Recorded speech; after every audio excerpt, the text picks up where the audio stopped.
Hang punya colour pink tapi aku punya gelap. Ada tak produk untuk pink kan benda tu? Ada. Produk tu dia pakai hydroquinone. Lepas tu adalah sikit tretinoin dalam 0.025%. Ada tranexamic acid lagi sampai 5%. Hang punya yang gelap, dia boleh jadi pink. Tak mau beli ke? Produk tengah hype sekarang. Daripada gelap, terus jadi pink. Tak faham aku. Kalau hampa beli produk tu, hampa memang bengong lah. Aku sini bukan nak judge What's the point hang ubah colour? Function sama saja. Breastfeed anak. Aku tak jumpa satu kajian pun mengatakan yang pink boleh menawan hati suami, boleh menaikkan nafsu suami. Yang gelap, suami tak suka, dihina lagi tu. Ya Allah ya Tuhanku, tak ada kajian pun mengatakan colour mempengaruhi sexuality. Ni aku nak bagi tahu yang pink lepas hang beranak jadi hitam juga coklat. Sebab apa? Sebab hormon ni Allah dah bagi dah dalam perempuan. Hormon ni juga time hang mai akhir balik period, hang beranak, 2 hormon dia naik, dia turun dalam darah, yang mana akan mengakibatkan satu lagi hormon naik yang kita panggil alpha melanocyte stimulating hormone, dan juga satu lagi hormon adrenocorticotropic hormone. 2 hormon inilah punca daripada pink terus jadi gelap sebab melanin. Lebih-lebih lagi kalau ambil ubat hormon family planning, contoh macam oral contraceptive drugs, Yasmin ni dapat gelapkan situ. Satu lagi, kalau hang pakai benda ni ketat, orang punya situ bergeser dengan ni, menyebabkan iritasi, post inflammatory hyperpigmentation. Hang jangan ingat PIH ni pasal picit jerawat je kan. Situ kalau bergeser boleh jadi PIH juga. Gelap. Dan duk rajin marathon, hampa perasan macam ada bleeding dekat kawasan situ, betul Benda yang sama. Trauma. Friction antara baju dengan kawasan situ. Lama kelamaan boleh jadi gelap juga. Lepas tu ada pula mitos, hang nak cerahkan kawasan situ, hang cari lemon, campur sikit dengan baking soda. Kalau tak ada lemon, hang cari kalamansi lah. Kalamansi tu kasturi kan. Lepas tu sapu kat situ, lama-lama boleh jadi pink. Kepala otak tu semua mitos. Tolonglah jangan buat, boleh menyebabkan injury kawasan situ.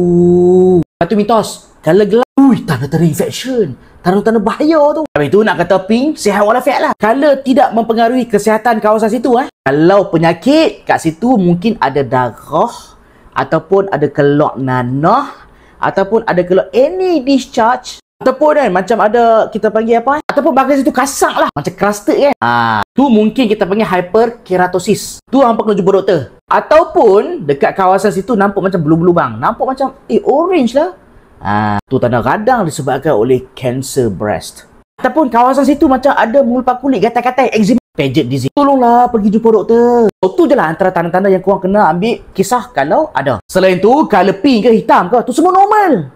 Ni apa aku nak share sikit. Kalau hampa tengah menyusu ataupun tengah pregnant, aku nak share satu produk. Yang ni bukan mencerah ataupun pink Yang ni adalah milk booster lactation jelly one. Letak sachet ni ada manfaat rice paper pink. Yang ni pernah digunakan dalam traditional Chinese medicines untuk kurangkan risiko clog dark pada kawasan situ.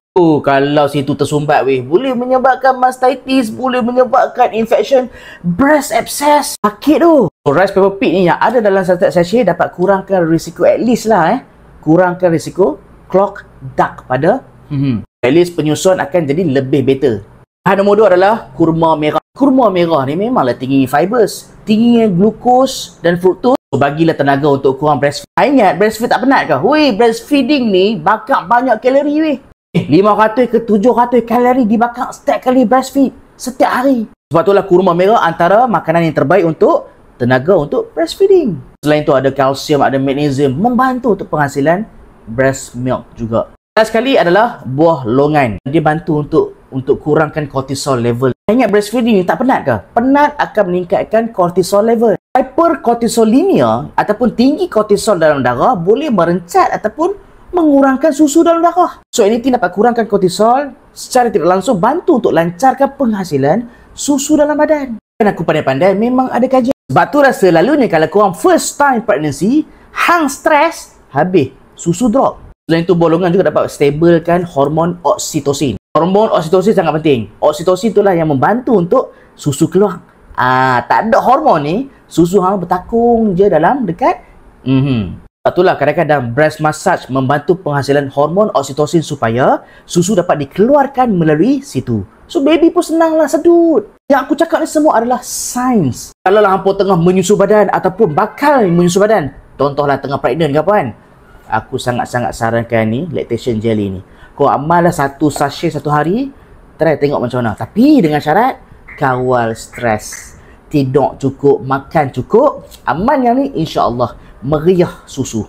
Yang satu lagi, teknik menyusu pun sangat penting supaya korang tak stres, baby pun tak stres. So breastfeeding akan berlaku secara harmoni. Dan berbalik pada topik awal, tak penting pun colour situ. Yang paling penting adalah yakin pada diri korang, pasangan korang terima seadanya colour badan korang.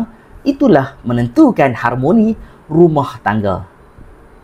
Suami duk kata, hang ni hitam lah, habis tu hang punya putih je. Hang pun sama macam arang, duk sembang.